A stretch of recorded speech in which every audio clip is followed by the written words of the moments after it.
하나님의 말씀과 은혜를 나누겠습니다. 교회는 교회력이라는 게 있는데 교회력에 따르면 지난 주일이 맥추절이라는 절기였습니다. 맥추절의 한자를 보면 맥은 볼이라는 뜻입니다. 그리고 추는 가을을 말하는데 가을이라는 것은 수확의 계절이죠. 그러니까 맥추절이라고 하면 보리를 수확하는 계절, 절기라는 뜻입니다. 맥추절에 다른 이름도 붙어 있는데 초실절이라고 합니다. 초실절은 처음 익은 열매를 말합니다. 처음 익은 열매를 거두는 절기라는 의미에서 초실절이라고도 붙였습니다. 또 칠칠절이라고도 부릅니다. 칠칠은 7 곱하기 7, 49, 즉 6월절로부터 세어서 49일째 되는 날이라는 뜻입니다. 그리고 또 맥추절을 오순절이라고도 부릅니다. 오순절은 6월절로부터 50일째 되는 날, 그 계산하는 방법이 좀 다르기 때문에 그래요. 50일째 되는 날 오순절, 즉 신약의 교회가 세워진 날이기도 하고 성령이 강림하신 날이기도 합니다. 네 가지가 모두 같은 절기를 나타나는데 그 의미에서 조금씩 다릅니다. 초실절은 첫 열매를 드린다는 의미를 강조한 것이고 칠칠절, 오순절 등은 날짜를 계산하는 데 초점이 맞춰져 있습니다. 그리고 맥추절이라고 하는 것은 농경적인 맥락의 명칭입니다. 농경이라는 말이 이제 중요한 말로 대두되는 것이죠. 오늘 말씀을 보시면 하나님께서 3번의 절기를 지키라고 명령하셨습니다. 하나님께서 지키라고 하신 이 3번의 절기는 무교병의 절기, 무교절과 맥추절 그리고 수장절 이렇게 3개입니다. 무교병의 절기는 하나님께서 말씀하신 대로 아비월의 정한 때에 무교병을 먹으라는 그 절기인데 그 절기는 6월절 즉 출애굽을 기념하는 절기입니다. 아비월이라는 것은 이스라엘의 절기로서 7월입니다. 그런데 하나님께서 이 말씀을 주실 때에 달력을 바꾸셨어요. 달력을 바꿔서 아비월을 1월로 바꾸셨습니다. 다시 말하면 이스라엘의 역사는 농경에 의지하는 것이 아니고 출애굽으로부터 시작된다는 것을 말씀하십니다.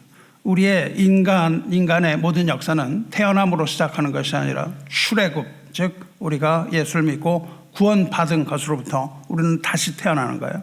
그래서 우리의 삶의 시작은 출애굽입니다. 그래서 하나님께서는 이 아비월이라고 하면서 이것을 1월로 바꾸셨어요. 무교병의 절기는 희생의 절기입니다. 6월절이에요. 즉 희생 제사를 드리는 절기입니다. 지금으로 말하면은 여러분처럼 예배를 드리는 것과 마찬가지입니다. 하나님께서는 6월절 제사 때에 오늘 말씀 읽으신 것처럼 6월절 제사 때에 빈손으로 앞에 나오지 말라고 말씀하셨습니다. 6월절뿐만 아니라 6월절, 맥추절, 수장절 이 3번 하나님 앞에 보이러 나올 때에 빈손으로 오지 말라고 하셨어요.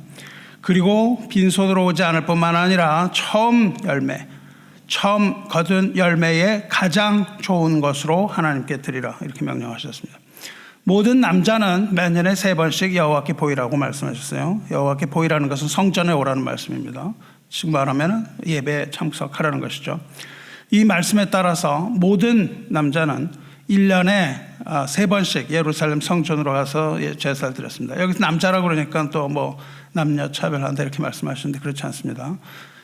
남자라고 하니까 남자만 제사는 드리는 걸로 생각할 수 있지만 그렇지 않아요. 여자들뿐만 아니라 온 가족이 다 예루살렘으로 갔습니다.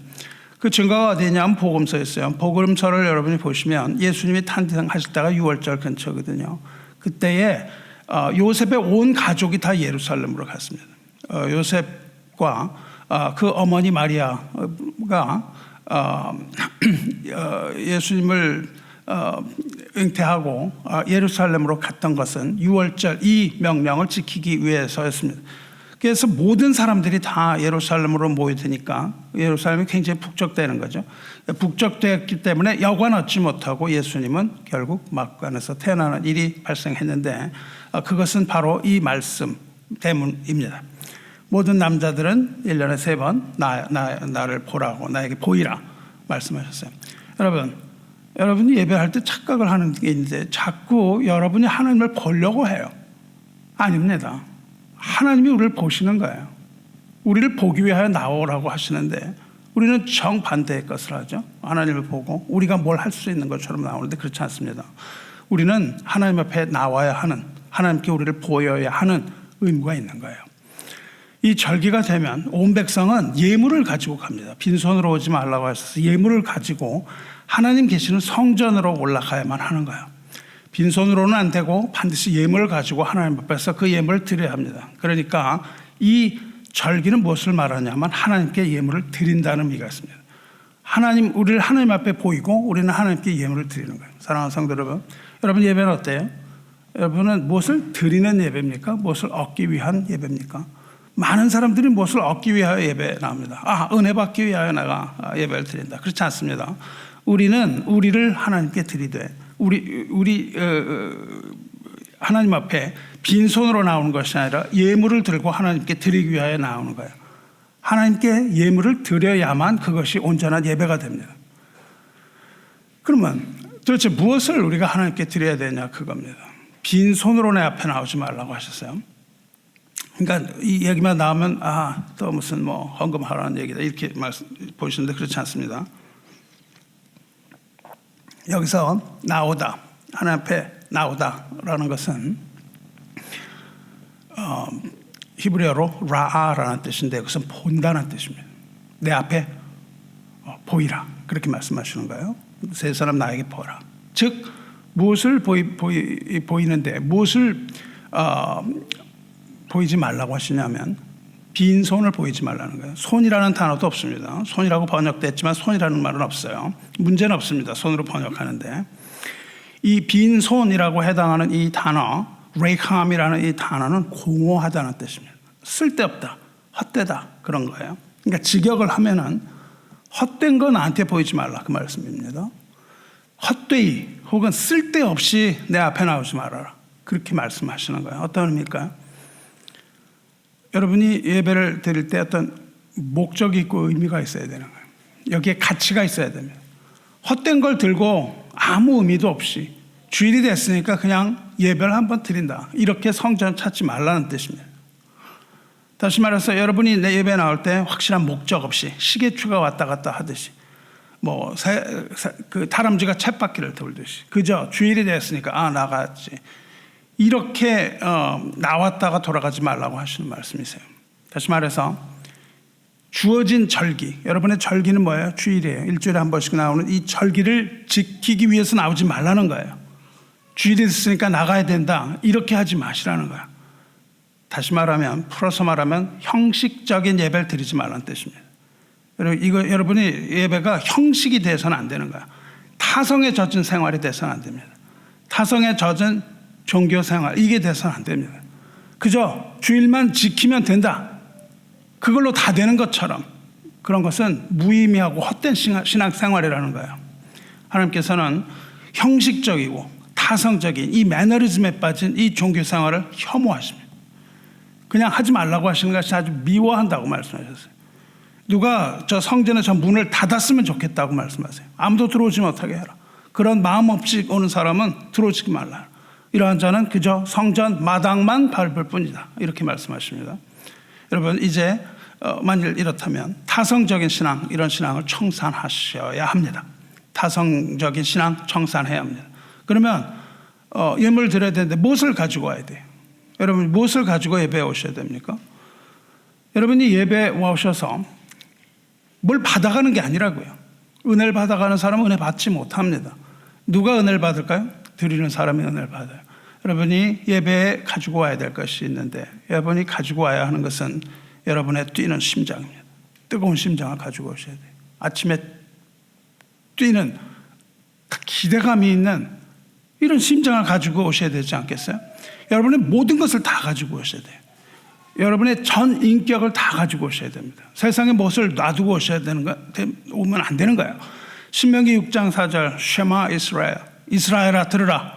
우리 하나님 여호와는 오직 유일한 여호와시니 너는 마음을 다하고 뜻을 다하고 힘을 다하여 내 하나님 여호와를 사랑하라. 이것을 가지고 오셔야 합니다.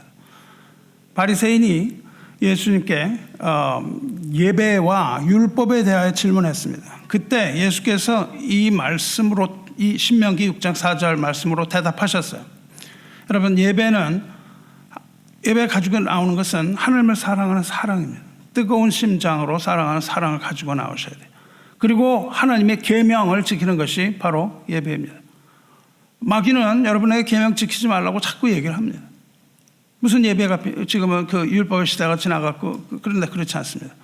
예수님께서는 그 모든 것을 다 지키라고 말씀을 하셨어요. 물론 지키는 방법에 대해서 차이가 있습니다만 그 지키는 것이 바로 이 사랑의 계명이 되는 것이에요.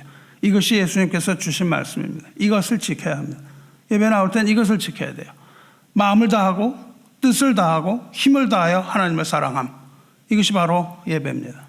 그리고 이것이 바로 하나님께 드릴 우리의 예물이에요.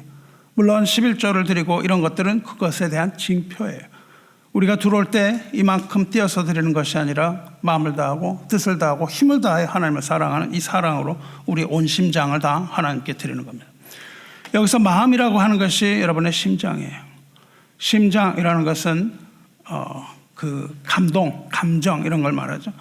하나님을 사랑하는 격렬한 감정입니다. 우리가 하나님의 예배 나올 때 심장이 뛰어야 돼요. 여러분이 맥박을 체크해 볼 때 이게 뛰어야 됩니다. 하나님 앞에 나오는데 그냥 덤덤하게 심장은 점점 천천히 뛰고 있다면 문제가 있습니다. 마음을 다하고 뜻을 다하고, 뜻이라는 건 뭡니까? will, 의지를 말합니다. 여러분의 지식을 말해요. 머리로 하는 거예요, 뜻은. 하나님을 아는 냉철한 지식이 필요한 겁니다. 그 명철함을 가지고 예배를 드리셔야 돼요. 그저 그냥 아무것도 모르는 사람처럼 그렇게 헛된 것을 가지고 드려서는 안 됩니다. 여러분, 예수께서는 우리에게 자유를 주셨습니다. 그리스도께서 우리에게 자유를 주셨어요. 그러므로 우리는 주께서 주신 자유의지를 가지고 의지적으로 자발적으로 여러분이 예배에 임하셔야 됩니다. 예배 주의를 빼먹으면 내가 무슨 벌을 받을 거야. 이거 율법주의예요. 그게 아닙니다. 우리에게 주신 자유를 가지고 우리가 예배에 빠질 수도 있습니다. 그러나 빠져서는 안 되는 거예요. 왜 빠져서는 안 됩니까? 그 자유의지를 발동해야 되기 때문입니다. 세상이 나로 하여금 예배에 참석하지 못하는 그 모든 것을 다 싸워서 이기고, 나는 예수 앞에 예배 드림으로 의지적으로 내가 승리를 얻는 겁니다. 이것이 뜻을 다해 하나님을 사랑하는 거예요. 그리고 힘을 다해 하나님을 사랑해야 합니다. 힘이라는 것은 무엇을 말합니까? 우리 손으로 하는 행위를 말하는 거예요. 힘입니다. 믿음으로만이 아니라 우리의 행위 또한 중요한 예배의 한 부분이에요. 실제적인 겁니다. 여러분의 몸과 영과 혼을 가지고 하나님 앞에 나와야 되는 거예요. 그래서 그 나의 모든 것을 다 하나님 앞에 드리는 겁니다. 우리는 하나님 앞에 드리는 것이고, 하나님은 그러한 우리를 보시는 거예요. 이게 거꾸로 되면 안 됩니다. 여러분이 마치 예배에서 한 편의 영화 보는 것처럼, 무슨 옛날 이야기 듣는 것처럼 이렇게 예배를 드려서는 이거는 다 실패한 예배예요. 하나님께서 우리를 보시는 것이고 우리는 하나님 앞에 드리는 겁니다. 이것이 진정한 예배의 모습이에요. 마음을 다하여, 뜻을 다하여, 힘을 다하여. 다시 말하면 마음, 우리의 심장, 그리고 뜻, 우리의 머리, 힘, 우리의 손과 발을 가지고 전인격적으로 하나님께 예배드리시길 축원합니다. 이것이 하나님을 사랑하는 사랑이고, 이것이 하나님께서 받으시기에 합당한 예배입니다. 우리 교회가 이러한 예배를 하나님께 드리기를 축원합니다. 이것이 바로 이 세 절기의 의미예요. 무교병의 절기와 맥추절과 수장절, 이 모든 의미입니다. 이 세 절기 모두가 하나님께 드림이에요. 드리는 예배입니다. 하나님께 예배를 본다 이런 말 하지 마시고, 뭘 봐요. 거꾸로 됐다니까요. 예배 본다는 말은 잘못됐습니다. 하나님이 우리를 보시는 것이고 우리는 하나님께 예배를 드리는 겁니다. 드리는 예배 안에서 주어지는 것이 은혜이고, 드리는 예배 안에서 드려주는 것이 기쁨입니다.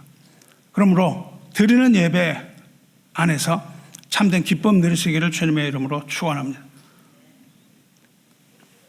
이제 이 중에서 맥추절의 의미를 조금 더 살펴보겠어요. 16절 보시면, 맥추절을 지키라. 이는 네가 수고하여 밭에 뿌린 것의 첫 열매를 거둠이라. 이렇게 말씀하셨어요. 6월절을 지키라고 하셨는데, 6월절은 뭐라고요? 6월절은 이스라엘 백성이 애굽에서 나온 것을 기념하는 절기입니다. 출애굽한 백성은 가나안에 바로 들어가지 못하고 광야에서 척박한 생활을 보냈어요. 이 척박한 생활을 보낼 때 이스라엘은 가축을 치면서 목축을 했습니다. 그러나 40년 동안 광야 생활을 마치고 백성은 마침내 약속의 땅 가나안에 입성합니다. 그리고 거기서 그들은 농사를 져요. 농경 생활이 시작됐습니다. 밭에 씨를 뿌렸어요. 그리고 씨 뿌린 것에 첫 열매를 거둡니다. 첫 열매를 거두은 것, 이것을 기념하는 절기가 바로 맥추절이에요. 초실절입니다. 이것이 언제 주어졌냐 하면 모세의 율법이 주어질 때 주어진 거예요. 그래서 맥추절은 율법을 받은 날이라고도 합니다. 이때에 백성은 처음 익은 열매를 하나님께 드려야 했던 거예요. 이 퓨리탄들이 와서 첫 열매를 하나님께 드렸던 것도 마찬가지입니다. 19절 보시면 내 토지에서 처음 거둔 열매에 가장 좋은 것을 가져다가 너의 하나님 여호와의 전에 드릴지니라, 이렇게 말씀하십니다. 여기서 우리말로는 가장 좋은 것 이렇게 번역이 됐습니다. 근데 그것은 레이시프라는 히브리어 단어인데, 가장 좋은 것이라는 것은 the foremost, 영어로는 foremost, 첫째 것이라는 뜻입니다. 최고라는 뜻이에요. 그러니까 번역이 잘못되진 않았는데, 이것은 처음 거둔 열매 가장 좋은 것, 이것은 처음이라는 단어를 2번 중복으로 반복한 거예요. 처음 익은 것의 처음 열매, 그러니까 가장 최고 중에 최고, 아주 topmost, 가장 좋은 것, 우리가 가진 것 중에 가장 좋은 것 중에 가장 좋은 것을 하나님께 드리라는 겁니다. 형제 여러분, 하나님께 드릴 때 뭘 드려야 돼요? 가장 좋은 걸 드려야 돼요. 여러분, 시간을 드릴 때 하나님께 기도나 좀 시간 날 때 기도, 이런 기도는 하나님이 들으시지 않는 거예요. 뭘 시간 날 때 드려요? 시간 날 때 드리는 게 아니라 여러분의 삶 24시간 중에 가장 여러분의 정신이 맑고 가장 좋은 시간, 내가 이거 꼭 해야 되는 이 시간 중에 첫 번째 시간 중에 가장 좋은 시간, 이것을 하나님께 드려야 되는 거예요. 뭐 남은 거 선물을 주는데 말이죠. 뭐 옛날에 쓰던 거 들어왔는데 남은 거예요. 안 쓰는 거예요. 안 쓴 거를 선물이라 합시고 이걸 주는 건 선물이 아닙니다. 선물을 줄 때는 그것을 그 사람을 생각하면서 가장 좋은 것으로 주어야만 이게 선물이에요. 가격이 높던 낮던, 그래야 선물이죠. 나에게 들어온 뭐가 있는데 이거를 안 쓰고 있다가 남에게 주는 건 선물이 아닙니다. 하나님께 그런 것을 드리면 받지 않으세요. 우리가 가지고 있는 것, 여러분이 가지고 있는 것 중에 가장 좋은 것, 내가 뭘 사야 하는데 이것보다 내가 하나님 앞에 먼저 드리겠다는 마음이 있어야만 하는 거예요. 가장 좋은 것, 다시 말해서 여러분의 마음과 뜻과 힘을 다하여 사랑으로 하나님께 첫 열매를 드리시기를 축원합니다. 세 번째로 지키는 절기가 있는데 그것이 수장절이에요. 수장이라는 것은 곡식과 열매를 거둔 후에 이것을 곡간에 저장하는 것을 말해요. 추수의 절기입니다. 이것을 초막절이라고도 하고 장막절이라고도 불러요. 이때가 되면 백성은 초막을 짓습니다. 그리고 그 안에 온 가족이 들어가서 그 안에서 지내요. 출애굽 이후에 광야에서 지낼 때 초막에 거주했어요. 그러니까 이 초막절은 과거를 회상하는 겁니다. 과거를 회상하면서 초막에 거주했던 시절을 기념하면서 이 약속의 땅에 들어와서 누리게 된 풍요로움, 이것이 우리들의 힘이 아니라 온전히 하나님의 능력과 하나님의 은혜로 되었다는 것을 기억하는 절기예요. 그러니까 수장절은 기억하는 절기입니다. 수장절에도 노동을 멈춰야 돼요. 이 세 절기 모두 노동을 멈추고 하나님께 제사를 드려야 되는 것이고, 받은 은혜에 대하여 하나님께 감사하는 겁니다. 역시 빈손으로 와서 하나님 앞에 보이면 안 됩니다. 그저 형식적으로 하나님께 드리는 감사가 돼서는 안 되는 거예요. 빈손으로 오지 말고 하나님께 진정한 사랑으로 감사 예물 드리시기 바랍니다. 사랑하는 성도 여러분, 하나님께서 이 세 절기를 지키라고 하셨어요. 그럼 왜 하나님께서 이 절기를 주셨을까요? 세 개의 절기, 세 가지의 의미가 있습니다. 첫째로 6월절과 무교병의 절기, 이거는 이스라엘이 출애굽한 것을 기념하는 날이에요. 이것은 과거의 일입니다. 과거에 있었던 일이에요. 맥추절은 첫 열매를 얻은 상황에서 감사하는 거예요. 이것은 씨를 거두는 일, 곧 바로 지금이라고 말할 수 있는 거예요. 수장절은 추수한 곡식을 곡간에 저장하는 절기입니다. 이것이 마지막이에요. 즉 모든 일을 마치고 안식하는 내일이라고 말할 수 있어요. 이러한 절기를 생각할 때에 구원을 받은 우리의 빗대어서 생각을 하면 구원받은 하나님의 자녀들의 삶과 연결이 되는 거예요. 즉 출애굽 처음 태어났을 때부터 마지막 수장절, 우리가 천국에 들어가는 그날까지를 처음부터 끝까지를 이야기하는 거예요.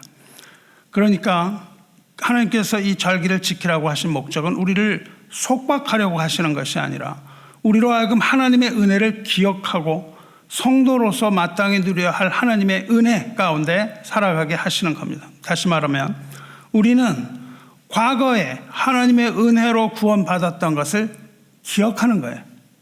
그리고 우리는 현재 하나님의 은혜로 열매를 풍성하게 얻게 되는 것을 감사하는 겁니다. 그리고 마지막으로 앞으로도 동일하게 하나님의 은혜 가운데에 안식하게 될 것을 소망하는 거예요.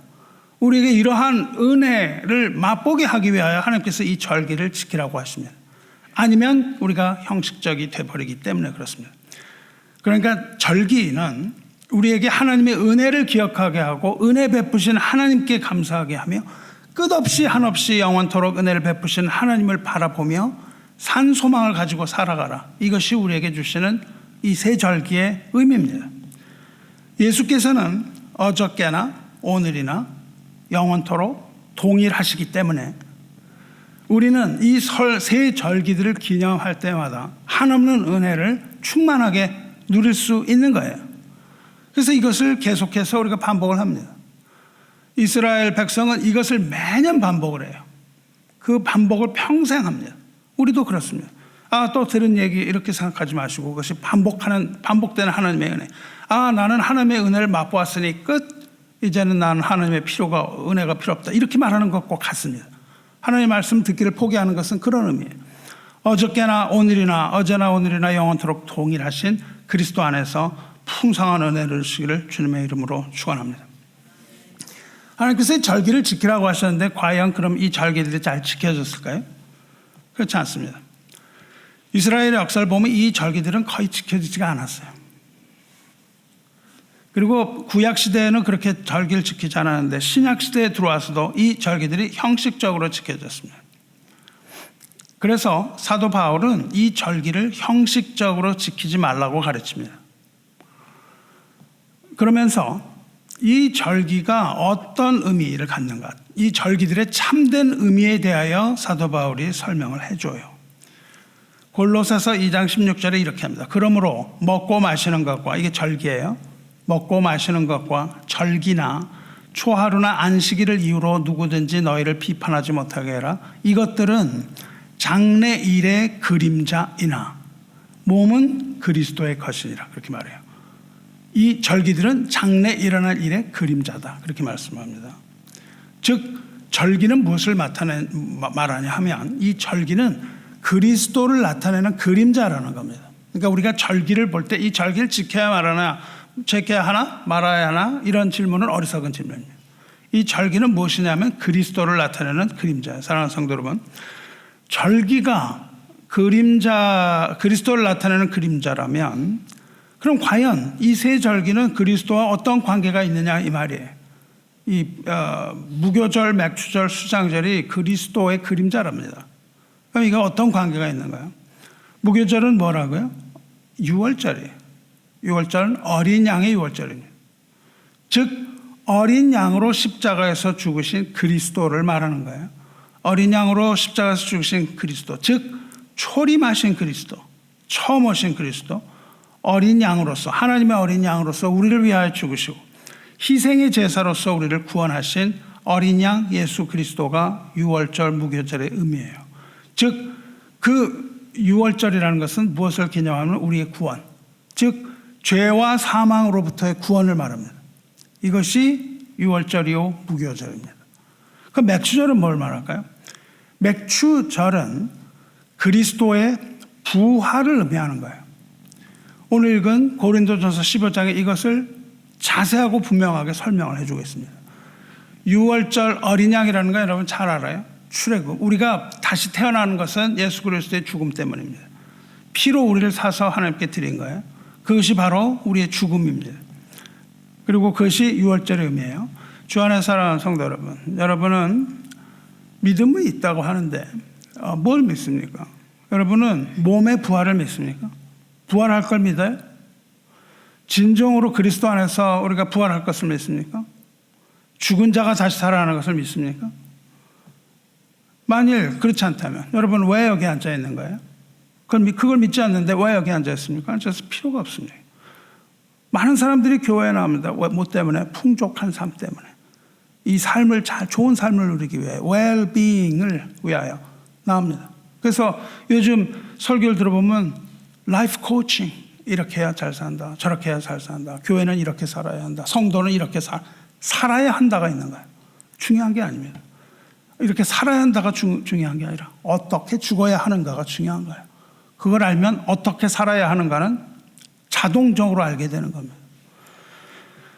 만일 그리스도, 바울이 이렇게 얘기하죠. 만일 그리스도 안에서 우리가 바라는 것이 다만 이 세상의 삶뿐이라면 우리는 모든 사람들 가운데 가장 불쌍한 사람이다. 이렇게 말해요.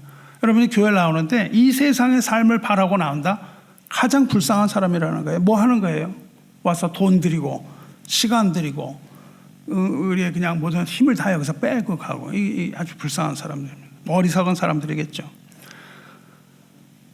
만일 우리가 그리스도인이라고 하면서 이 세상의 소망을 두고 살아간다면, 우리의 소망이 이 세상에 국한된 것이라면 우리의 삶 전체가 허무하지 않을 수 없습니다. 빈 것이에요. 그렇다면 우리는 믿지 않는 사람보다도 더욱더 비참한 사람이에요. 그리고 불쌍한 사람들이라는 뿐이라는 거예요. 그러나 그리스도께서는 부활하심으로 죄의 권세를 이기고 승리하셨습니다. 할렐루야. 부활하심으로 허물과 죄로 죽었던 우리를 살리셨습니다. 에베소 2장 말씀이죠. 우리가 만일 그리스도의 부활과 우리 몸의 부활을 믿지 않는다면 우리는 여전히 죄 가운데 있는 자일 따름입니다. 교회에 나와도 소용이 없습니다. 믿는다고 해도 소용이 없어요. 예수님의 죽으심을 믿어도 아무 소용이 없습니다. 예수님의 죽으심을 믿어도 우리의 죄는 용서받지 못합니다. 우리가 용서받기 위하여는 우리 반드시 주님의 부활을 믿는 자가 되어야 되는 거야. 만일 그리스도의 부활이 없다면 그리스도 안에서 잠자는 자도 망했으리라, 그렇게 말합니다. 어떻게 잠자요? 그리스도 안에서 잠자는 자. 그냥 잠자는 자입니다. 성경은 죽음을 잠자는 것에 비유하죠. 그리스도 안에서, 그러니까 그리스도 안에서 잠자는 자라는 건 무슨 뜻입니까? 그리스도를 믿음으로 그리스도와 연합된 자, 즉 믿음으로 성도가 된 자가 죽었는데, 그렇게 죽음을 맞이한 자가 만일 그리스도의 부활은 믿지 않았다고 한다면 아무리 예수를 믿고 교회를 다녀도 아무 소용이 없다는 뜻입니다. 무엇을 믿느냐가 굉장히 중요해요. 무조건 믿는 게 아니에요. 우리가 믿는 것은 예수 그리스도의 모든 것을 다 믿어야 합니다. 특히 부활을 믿지 않는다면 아무 소용이 없는 거예요. 그렇게 해서 교회를 수십 년을 다녀도, 만약 우리가 예수를 믿고 교회를 다녀도 부활을 믿지 않는다면 결국 멸망하고 만다는 거예요. 죽음에서 벗어나지 못한다는 겁니다. 우리가 장례식에 가면요, 고인이 영면하셨다 그래요.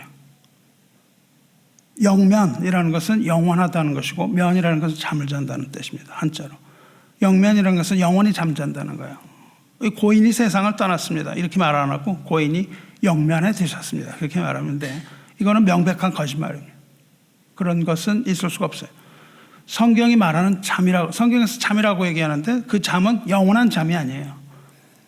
예수님께서 회당장의 죽은 딸 살리신 적이 있습니다. 회당장의 집에 예수님이 가보니까 사람들이 막 떠들면서 심히 통곡을 하고 있는 거예요. 요즘 지금은 좀 덜하지만 우리 장례식과 비슷합니다. 그래서 곡하는 사람을 막 고용을 해요. 그리고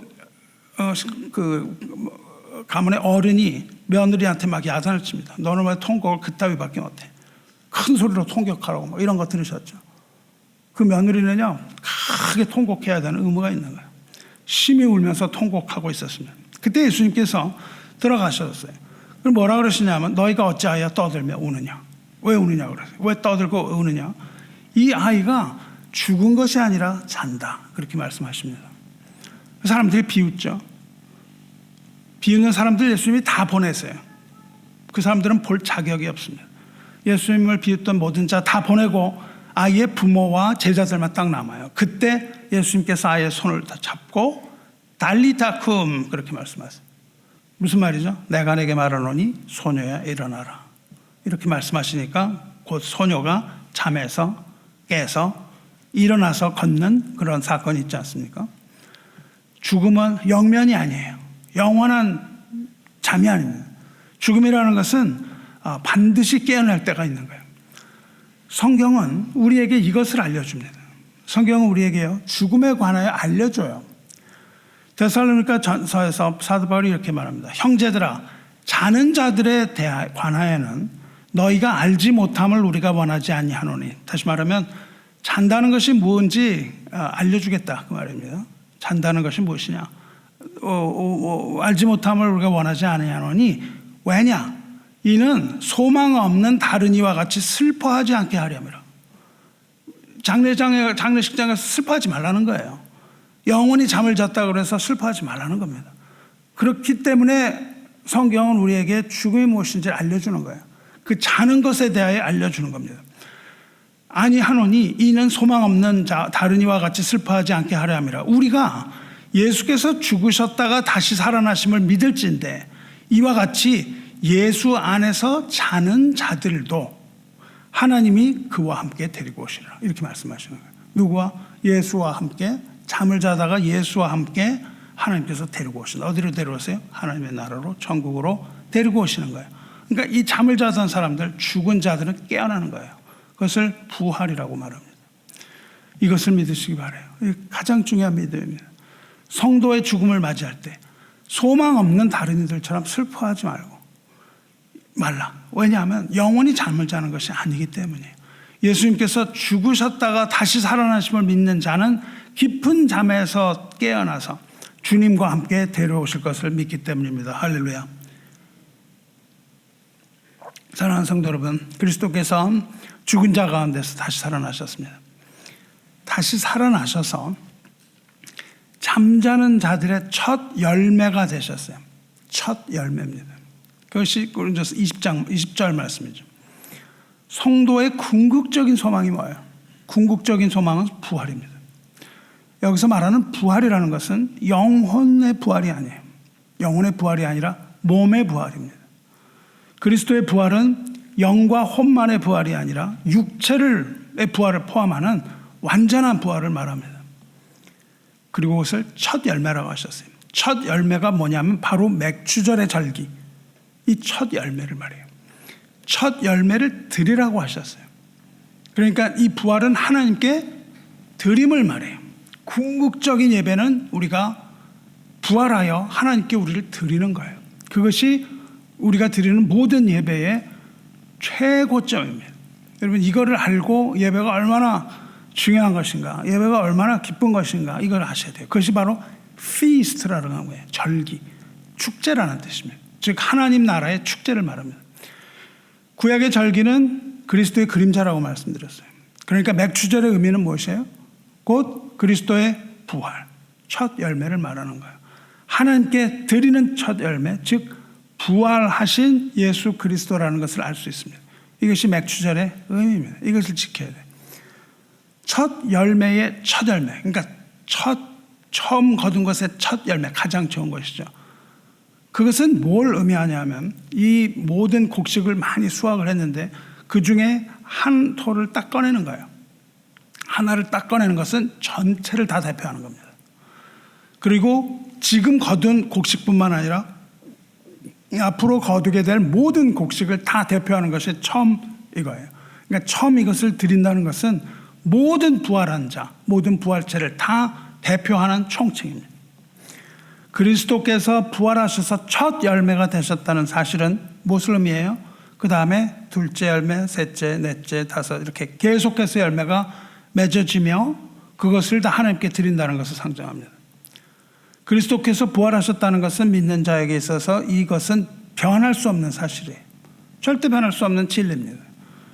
그리고 그것은 부활에 대한 증거입니다.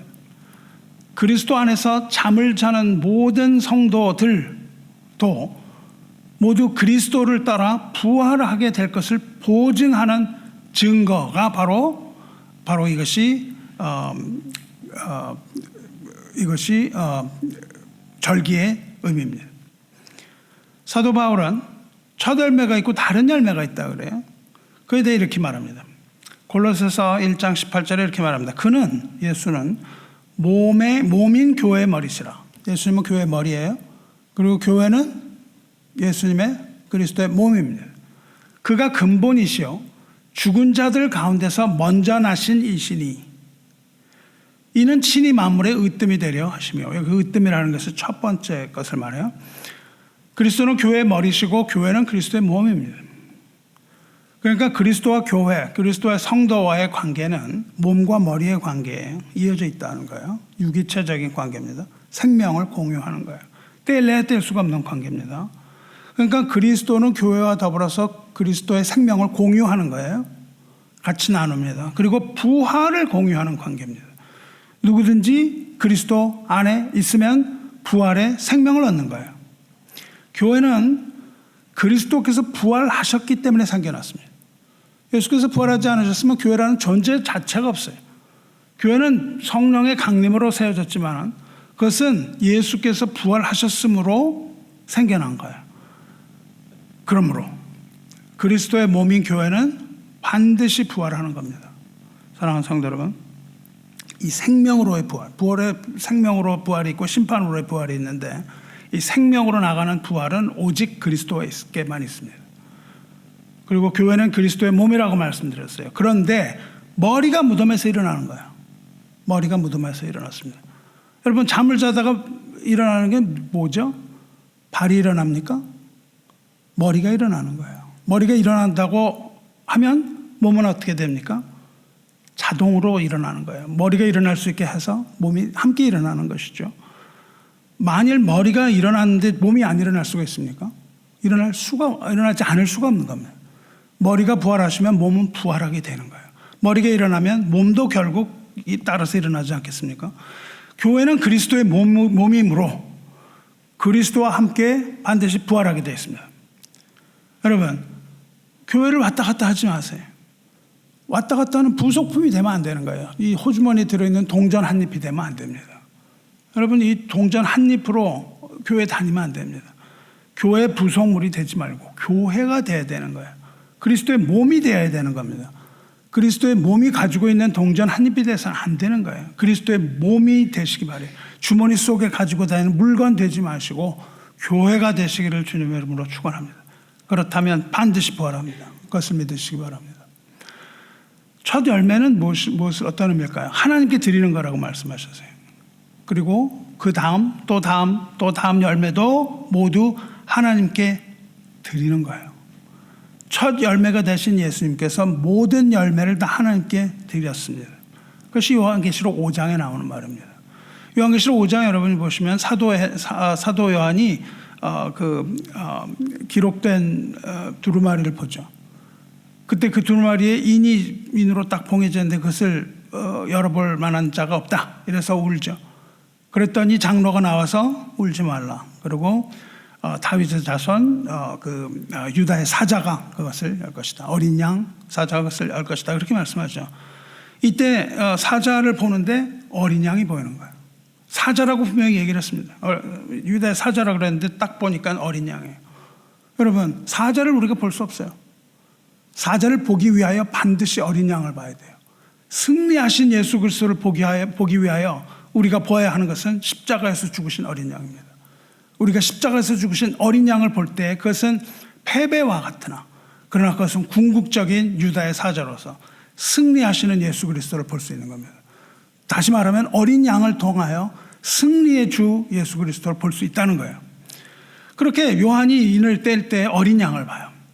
그리고 거기에 둘러선 네 생물과 24장로들이 어린 양 앞에 엎드려서 하나님을 찬송합니다. 요한계시록은 찬송 부르는 장입니다. 그리고 요한계시록은 또 제5의 복음서예요. 복음을 이야기하고 있고 교회론입니다. 요한복음은 모든 것을 다 가지고 있어요. 이 둘러싼 내생물과 24장로들이 새 노래를 부르는데 뭐라고 부르냐면 두루마리의 인봉을 떼시기에 합당하시도다. 일찍이 죽임을 당하사 각 족속과 방언과 백성과 나라 가운데서 사람들을 피로 사서 하나님께 드리시고 이렇게 찬송합니다. 어린 양이신 예수께서 일찍이 죽음을 당하신 후에 사람들을 피로 사서 하나님께 드렸다 이거예요. 그 열매를 드리는 겁니다. 부활하신 주님께서 피값으로 사신 교회, 그리고 그리스도 안에서 잠을 자는 모든 성도들을 그 잠으로부터 깨우시고 그 모든 성도들의 생명을 하나님께 드리신다는 거예요. 이것이 바로 맥주절 첫 열매이신 그리스도입니다. 사랑하는 성도 여러분, 인간은 모두 죽습니다. 저 여러분 중에 죽지 않을 사람 아무도 없어요. 그건 그렇게 잘 믿어요. 죽는다고 얘기하면 그 안 믿는 사람 못 봤어요. 다 죽습니다. 죽어요. 왜 죽을 수밖에 없습니까? 왜냐하면 하나님께서 그렇게 정하셨기 때문이에요. 죽기를 정하셨습니다. 히브리서 기자가 뭐라 그럽니까? 한 번 죽는 것은 사람에게 정해진 것, 정한 이치라는 거예요. 누가 그럼 그렇게 정했어요? 누가 그렇게 정했냐고요? 정해진 룰이라고요. 죽는 게. 그걸 정하신 것은 하나님입니다. 시편 90편에 이렇게 말씀하시죠. 주께서 사람을 티끌로 돌아가게 하시고, 티끌은 dust. dust가 뭐냐면 흙이에요. 우리가 이 공중에 떠다니는 dust도 dust지만 여러분이 뭐 이렇게 흙을 퍼서 뭐 하라고 그럴 때 영어로 얘기하면 dust라고 부릅니다. 이 티끌로 돌아가게 하시고 말씀하시기를 너희 인생은 돌아가라 하셨사오니 주의 목전에는 천년이 지나간 어제 같으며 밤의 한순간 같을 뿐입니다. 이렇게 얘기하죠. 하나님께서 흙으로 돌아가라고 말씀하셨기 때문에 모든 인간은 흙으로 돌아가지 않을 수 없습니다. 인간이 죽을 수밖에 없는 근거는 창세기 3장이죠. 최초의 인간인 아담이 하나님께 범죄하였기 때문에 죽음이 찾아왔어요. 그 죄 때문에 죽음이 찾아왔습니다. 로마서 5장 12절 보면 그러므로 한 사람으로 말미암아 죄가 세상에 들어오고 죄로 말미암아 사망이 들어왔으니 이와 같이 모든 사람이 죄를 지었으므로 사망이 모든 사람에게 이르렀도다. 여기서 죄가 세상에 들어왔다 그렇게 말해요. 세상이라는 말은 즉 모든 인간 하나도 빼놓지 않고 이 세상에 살아가는 모든 인간에게 죽음이 찾아온다는 뜻입니다. 그 죄의 결과로 인간은 죽을 수밖에 없는 운명에 처해지고 마는 거예요. 그러나 오늘 21절에 보는 것처럼 사망이 한 사람으로 말미암았으니 아담 한 사람이죠. 죽은 자의 부활도 한 사람으로 말미암는도다. 아담 안에서 모든 사람이 죽은 것 같이 그리스도 안에서 모든 사람이 삶을 얻으리라. 이렇게 이야기합니다. 아담은 대표예요. 죽은 자의 대표입니다. 아담은 죄인의 대표고 죽은 자의 대표예요. 그리스도는 생명을 얻은 자의 대표입니다. 첫 열매라고 얘기하는 거예요. 아담은 인류에게 죽음을 가져왔습니다. 그러나 그리스도는 생명을 가져다 주셨습니다. 이 본문 말씀은 우리에게 소망을 줍니다. 이 말씀은 우리를 이 죽음의 비극으로부터 부활의 기쁨으로 옮겨주는 거예요. 이 말씀은 우리를 죄와 사망의 음침한 곳에서 생명과 삶의 밝은 곳으로 우리를 옮겨주기 때문입니다. 그러므로 우리는 소망을 가질 수 있어요. 그런데 이 말씀이 의미하는 것은 아담이 죽음을 가져온 방식 그대로 생명이 주어지지 않는다는 걸 의미합니다. 그대로 주어지는 것이 아니에요. 그 누구나 생명을 얻는 것이 아니라 오직 그리스도 안에 있는 자만이 생명을 얻는다는 것을 말해주고 있어요. 아담 때문에 모든 사람이 다 죽음을 가졌지만 살아나는 자는 오직 그리스도 안에 있는 자만입니다. 모든 자가 아니라 믿음으로 그리스도 안과 연합한 자만이 생명의 부활로 나갈 수 있다는 뜻이에요. 사랑하는 성도 여러분, 그리스도께서 부활하셨다. 나는 이 역사적 사실 하나만으로 모든 인류가 다 구원을 받는 게 아니라는 뜻이에요. 그것이 아니라 그리스도의 부활이 저와 여러분의 부활이 되기 위하여 우리는 그리스도 안에 들어가야만 하는 거예요. 그리스도 안에 있다라는 말은 여러 가지로 설명을 하십니다. 그리스도 안에 있다는 말은 그리스도와 연합했다는 말을 하는데, 이것은 그리스도와 붙어 있다는 것과 동일한 의미입니다. 예수께서 이렇게 말씀하십니다. 요한복음 15장 1장 2절에서 나는 참 포도나무요 내 아버지는 농부라. 물은 내게 붙어 있어 열매를 맺지 아니하는 가지는 아버지께서 그것을 제거해 버리시고, 붙지 않은 가지, 열매 맺지 않아요. 열매 맺기 위해서 뭐가 필요합니까? 가지는 붙어 있어야 열매를 맺는 거예요. 하나 돼야 됩니다. 버리시고 무릇 열매를 맺는 가지는 열매를 더 맺게 하기 위하여 그것을 깨끗하게 하시니라. 그리고 이어서 이렇게 말씀하십니다. 내 안에 거하라. 그리스도 안에 있으라는 거예요. 나도 너희 안에 거하리라. 방금 나무에 붙어 있으라 말씀하시고 내 안에 거하라 이렇게 말씀하세요. 그리스도 안에 있다는 것은 가지가 나무에 붙어 있는 것처럼 예수께 붙어 있는 거예요. 가지가 포도나무에 붙어 있지 아니하면 스스로 열매를 맺을 수 없음 같이 너희도 내 안에 있지 아니하면 그러하리라. 이게 또 그 얘기 바로 풀어서 말씀하시는 거죠. 내 안에 있다는 것은 나에게 붙어 있으라는 것을 말씀하시는 거예요. 이것을 좀 전에 우리가 읽어본 것과 동일한 말입니다. 교회가 그리스도의 몸이라는 말, 이거 동일한 거예요. 교회는 그리스도와 붙어 있는 것으로 그리스도 안에 있는 자예요. 그러므로 그리스도 안에 있다는 말과 그리스도에게 붙어 있다는 말과 머리이신 그리스도에게 몸이 붙어 있다는 말, 이것들이 다 동일한 표현인 것을 아시기 바랍니다. 우리가 생명의 부활로 나아가기 위하여 필요한 게 뭐예요? 그리스도 안에 있는 거예요. 그리스도의 몸으로서 유지되는 겁니다. 그리스도에게 붙어 있는 거예요. 그러므로 여러분은 절대로 그리스도에게서 떨어져서는 안 됩니다. 한시도 떨어져서는 안 돼요. 거기서 나오는 생명수를 계속 받아야 됩니다. 22절 23절 보십시오. 아담 안에서 모든 사람이 죽은 것 같이 그리스도 안에서 모든 사람이 삶을 얻으리라. 그러나 각각 자기 차례대로 되리니 먼저는 첫 열매인 그리스도요, 다음에는 그가 강림하실 때에 그리스도에게 속한 자라. 그렇게 말합니다. 그리스도께서 먼저 첫 열매로 부활하셨어요. 그리고 그 후에는 그리스도에게 속한 자가 부활합니다. 그리스도 안에 있는 사람과 동의하라 그랬어요. 여기서 그리스도에게 속한 자 뭐 이렇게 번역을 했는데요. 직역을 하면 그리스도의 사람, 그리스도의 사람이 부활합니다. 누가 그리스도의 사람이에요?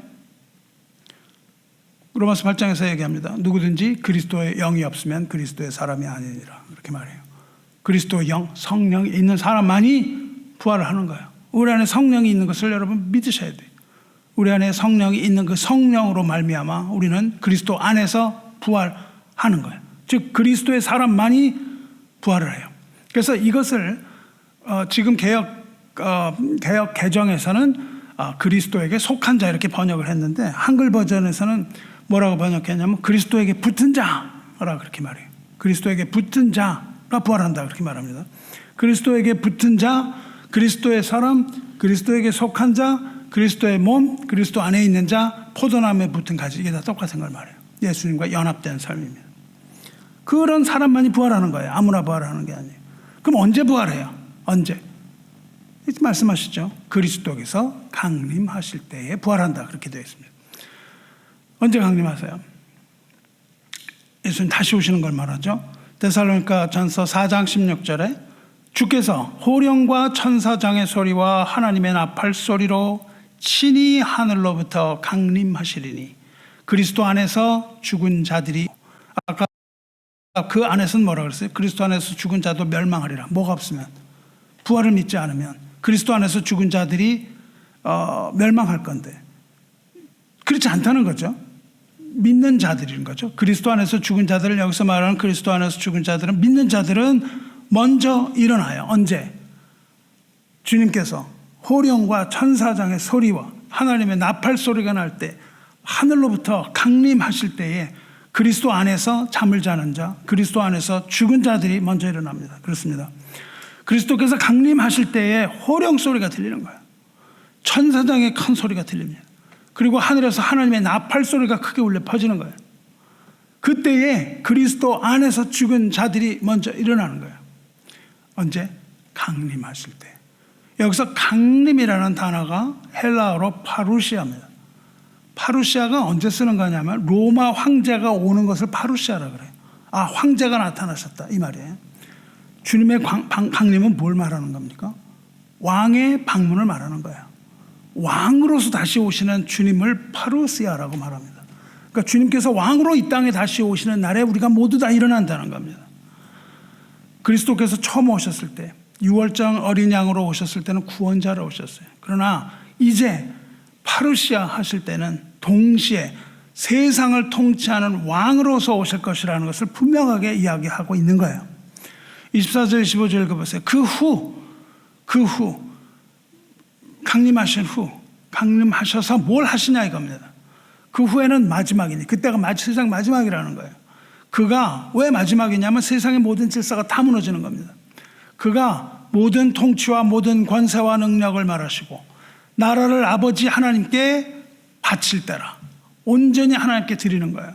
그가 모든 원수를 그 발 아래에 두실 때까지 반드시 왕 노릇하시리니 왕으로 오신 분이 오셔서 이 세상의 악한 통치자들을 다 멸하실 것입니다. 그리고 성도를 핍박하고 억압하고 있는 모든 권세 역시 다 멸하겠다고 약속을 하시는 거예요. 예수님이 강림하셔서 일어나는 이것입니다. 그 어둠의 황제, 이 악의 황제, 이 마귀를 필두로 이러한 악의 세력은 교회를 핍박하고 역사적으로 교회를 겁박하고 미혹해 왔습니다. 이 마지막이 가까울수록 교회를 향한 이 핍박과 유혹은 점점 더 그 강도를 더해가는 거예요. 이것이 점점 더해가는 것은 예수님의 강림이 임박했다는 것을 의미합니다. 이 세상이 이렇게 막 혼란하고 엉망진창이 되고 악이 기승을 부리는 이것을 볼 때 우리는 무엇을 생각하냐면 주님의 강림이 가까웠구나. 하루도 가까웠구나. 이제 곧 주님께서 오실 것이라는 것을 믿는 겁니다.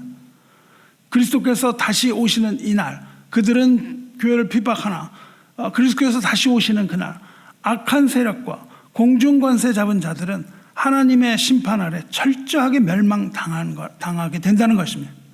그때가 되면 하나님의 나라가 온전하게 이 땅에 세워질 것을 말하고 있습니다.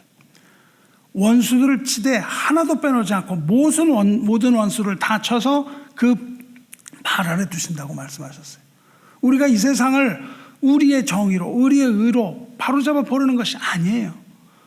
그것이 아니라 우리는 예수여 어서 오시옵소서 기도해야 되는 거예요. 그리스도께서 오셔서 왕이 없는데 뭐가 우리가 뭘 어떻게 할 수 있단 말이에요. 주님의 오심을 우리는 기다리고 바라는 겁니다. 그때 모든 원수를 다쳐서 그 발 아래에 두실 것이며 하나님 나라의 진정한 통치자로서 오신 그리스도께서 반드시 세상을 통치하실 것이라는 점을 믿으시기 바랍니다. 이 세상이 비록 타락한 것 같으나 여전히 하나님은 이 땅을 통치하고 계시는 거예요. 이것이 우리 장로교의 아주 핵심 사상입니다. 주께서 통치하신다. 이 모든 권세, 이 주님의 주권으로 모든 것을 통치하시고 이 세상은 하나님의 완전한 컨트롤 아래 있는 겁니다. 모든 원수를 다 멸망시킬 것인데 하나도 빼놓지 않고 멸망시키실 것인데 맨 마지막으로 멸망시키실 원수, 마지막으로 멸망받을 원수는 사망이라고 얘기하고 있는 거예요. 아담이 타락해서 낙원에서 쫓겨난 후에 죽음이 인간을 지배해 왔어요.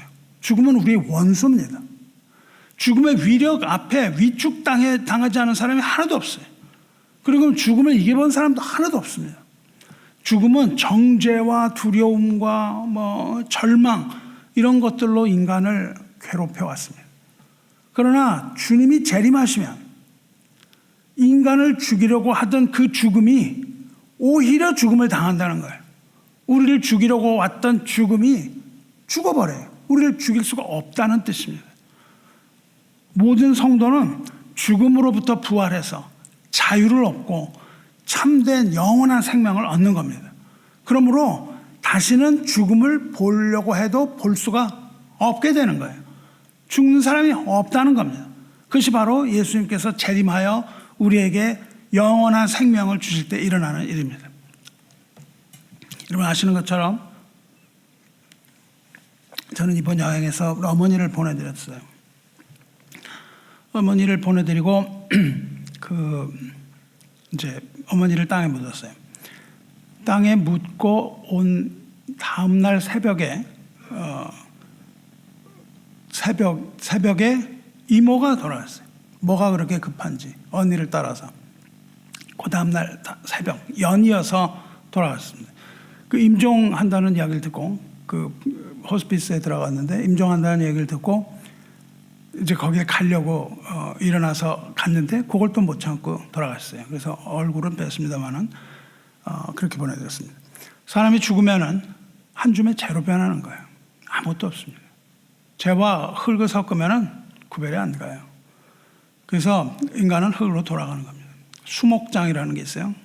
그냥 인간의 뼈를 흙하고 섞어요. 그 땅에다 구덩이를 파고 거기다가 집어넣습니다. 그러면 비가 오면 그냥 흘러가는 거예요. 그것이. 그 인간의 마지막이에요. 우리 육체. 그리고 인간은 흙으로 돌아가고 그 속에서 잠을 자는 겁니다. 그러나 그리스도 안에서 잠을 자는 자는 다른다는 거예요. 그리스도 안에서 죽은 자는 다른 겁니다. 그리스도 안에서 죽은 자는 깨어날 것인데 그리스도 안에서 깨어난 자는 생명의 부활로 나가는 거예요. 그것이 끝이 아니라는 겁니다. 우리가 사람이 죽으면 그걸 사별이라고 불러요. 왜냐하면 만날 수가 없기 때문에 이별을 하는 거예요. 여러분 이별을 준비해야 됩니다. 갑자기 이별을 당하면 안 되는 거예요. 이별을 준비해야 됩니다.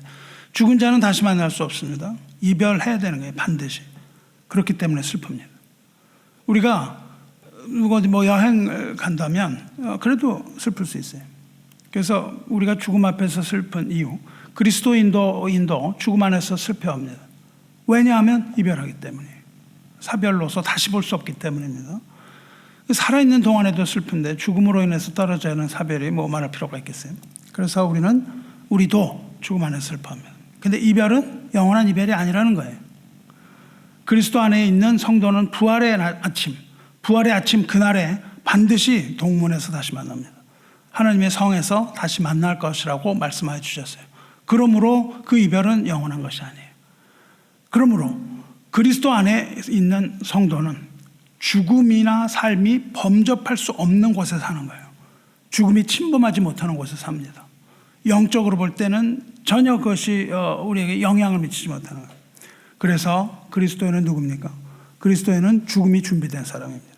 여러분이 준비되어 있어야 돼요. 그리스도인을 재정의하면 나는 죽음이 준비된 사람입니다. 그 타이타닉가 침몰할 때 튜브를 벗어주면서 뭐라 그래요? I'm ready, but it seems you are not. 그렇게 얘기하죠. 그래서 이거 받고 죽음을 준비하십시오. 그렇게 얘기했거든요. 그러니까 그리스도인이라는 건 뭡니까? 죽기 3분 전을 준비하기 위하여 우리는 신앙을 갖는 거예요. 그래서 죽음 앞에서 그리스도인도 슬픕니다. 슬프지 않은 사람이 없어요. 그러나 그리스도인은 죽음 앞에서 슬퍼하지만 그러나 기뻐하는 사람이라는 뜻입니다. 그냥 기뻐한다 그러면 그거는 외식이죠. 거짓말이죠. 슬퍼합니다. 그러나 기뻐합니다.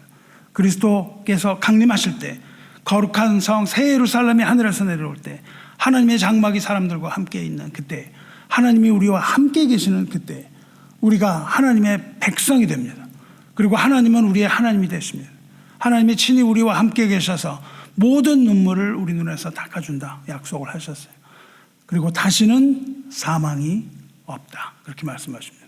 다시는 애통하는 것도 없고 곡하는 것도 없다 그렇게 말씀하시죠. 아픈 것도 없는 그날 처음 것들이 다 지나갔다 보라 처음 것이 다 지나갔다 말씀하세요. 우리는 그 날을 믿음의 눈으로 바라보면서 기뻐하는 거예요. 그래서 우리는 초상집에 갈 때마다 유익한 겁니다. 초상집에 갈 때마다 나의 삶도 그럴 것이지만 그리스도 안에서 나는 주님이 다시 오시는 그날을 기뻐하면서 처음 것이 다 지나간 그날을 보면서 우리는 기뻐합니다. 이와 같은 기쁨으로 모든 죽음과 고난을 다 이기시기를 축원합니다. 이제 세 절기 중 하나가 남았습니다. 수장절이죠. 영적으로 볼 때 수장절은 뭐예요? 수장절은 영적인 추수와 관계가 있습니다. 즉 죽음의 을 이기고 살아난 열매들, 즉 복음의 열매들을 모든 창고에 모으는 것, 즉 성도들이 하나님의 나라에 들어가는 걸 말해요. 그걸 상징합니다. 세례 요한이 요단강에서 세례를 받을 때에 예수님을 보고 말하죠. 그는 성령과 불로 너에게 세례를 베풀 것이요. 나는 물로 세례를 베푸지만 내 뒤에 오실 그분은 성령과 불로서 세례를 베푸실 것이다. 성령과 불이에요. 그리고는 손에 키를 들고 자기의 타작마당을 정하게 하사 알곡은 모아 곡간에 들이고 쭉정이는 꺼지지 않는 불에 태우시라 이렇게 말씀하세요. 수장절은 바로 이것을 말합니다. 수장절은 바로 심판의 그날 나타내는 그림자예요. 주님께서 다시 오실 때 믿는 자는 부활할 것이나 그러나 믿지 않는 자는 심판을 받을 것입니다.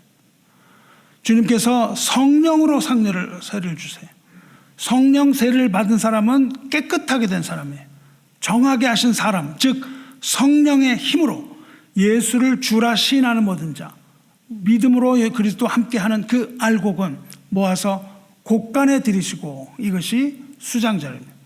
믿지 않는 사람들은 즉 불로 세례를 주신 사람들, 이 꺼지지 않는 불로 심판하실 그날, 그것이 바로 수장절의 의미입니다. 이 세절기, 이것이 바로 예수 그리스도의 그림자입니다. 무교절, 초실절, 수장절의 참된 의미입니다. 이것은 우리에게 큰 위로를 줍니다. 이것으로 큰 위로 받으시기를 축원합니다. 유월절은 주님의 초림, 구원주로 오신 그리스도. 맥주절, 초실절, 오순절, 이게 다 뭡니까? 교회. 그리스도의 부활, 그리스도의 부활과 성령의 강림, 그리고 성령의 강림으로 말미암아 이 땅에 세워진 교회, 이것을 의미하며 그리스도의 몸이 되어 부활에 참여하여 다음 열매가 될 교회, 이것을 의미하는 거예요. 마지막으로 수장절은 무엇입니까? 마지막 날 구원과 심판이 모두 완성되는 그날, 하나님의 나라가 완성되는 그날을 나타내고 있습니다. 새 절기가. 올해 맥주 주안에는 이러한 절기와 또 그 절기의 주인이신 그리스도를 묵상하시기 바랍니다. 주보 앞에 맥주절 그림이 있죠. 그리고 출애굽기 말씀이 있죠. 이것을 보면서 묵상하시기 바라요. 이것을 보고 큰 은혜와 위로를 받으시길 주님의 이름으로 축원합니다. 말씀 맺겠습니다. 사랑하는 성도 여러분, 우리 모두 죽을 것입니다. 하지만 죽음으로 인해서 슬퍼하지 마시기 바라요. 나의 어머니와 이모는 그리스도의 계명을 지키려고 애쓴 사람입니다. 그리고 예수를 증거하려고 했어요. 그리고 하나님을 찬양했습니다. 이러한 삶을 살으셨어요. 그러므로 그리스도 안에 있는 것을 믿습니다. 그리스도 안에서 죽으셨던 것을 믿어요. 그러므로 우리는 눈물 없는 천국에서 다시 만나게 될 것을 우리는 믿고 기뻐합니다. 구원의 잔을 들고 여호와의 이름을 부르는 자, 그걸 뭐라 그러냐면 성도라고 불러요.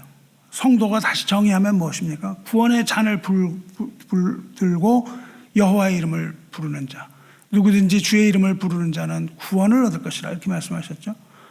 구원의 잔을 들고 여호와의 이름을 부르는 모든 자들, 성도, 이 성도의 죽는 것을 여호와께서 귀중히 보신다, 그렇게 말씀하셨습니다. 성도의 죽음은 하나님께서 귀히 보시는 거예요. 죽음은 저주이지만 성도의 죽음은 축복입니다. 성도의 죽음은 복입니다. 데살로니가 3장 다시 한번 읽겠습니다. 형제들아, 자는 자들에 관하여는 너희가 알지 못함을 우리가 원하지 아니하노니 이는 소망 없는 다른 이와 같이 슬퍼하지 않게 하려 함이라. 부활의 소망으로 주 안에서 승리를 얻으시기를 주님의 이름으로 축원합니다. 기도하겠습니다. 은혜와 사랑이 충만하신 하나님 아버지, 우리에게 부활의 소망 허락하시니 감사를 드립니다. 그리스도께서 살아나지 않으셨다면 우리 믿음도 헛되고 우리가 여전히 죄 가운데 있을 것이며 그리스도 안에서 잠들었다 하더라도 멸망하지 않겠습니까? 그러나 주께서 사망의 권세를 깨뜨리시고 부활의 첫 열매가 되신 그것을 믿음으로 우리에게 영원한 생명의 길 열어주시니 감사합니다. 믿음으로 이 진리를 우리가 고백합니다. 그리고 우리 삶의 모든 영역에서 부활의 능력을 경험하기를 간구합니다. 죽음 앞에서 절망하지 아니하고 주님의 부활로 말미암아 흔들리지 않는 소망과 확신을 가지고 광야와 같은 이 세상 살아가게 하시옵소서. 주께서 다시 오시는 그날 모든 원수가 주님의 발 아래 굴복하고 사망까지도 멸망하게 하실 그 주님을 믿고 우리의 소망을 잃지 않겠나이다. 그러니 여전히 우리의 삶 가운데 우리를 억누르고 좌절하는 이 죄와 사망의 권세를 대적할 수 있는 용기와 믿음을 우리에게 허락하여 주시옵소서.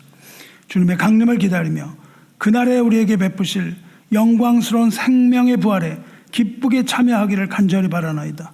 우리의 삶이 오직 주님의 통치와 영광을 드러나는 도구 되게 하시며 마지막 날 사망을 이기신 주님의 승리를 온전하게 찬양할 수 있도록 우리에게 영원한 생명 허락하여 주시옵소서. 우리 주 예수 그리스도의 거룩하신 이름으로 기도드리옵나이다. 아멘.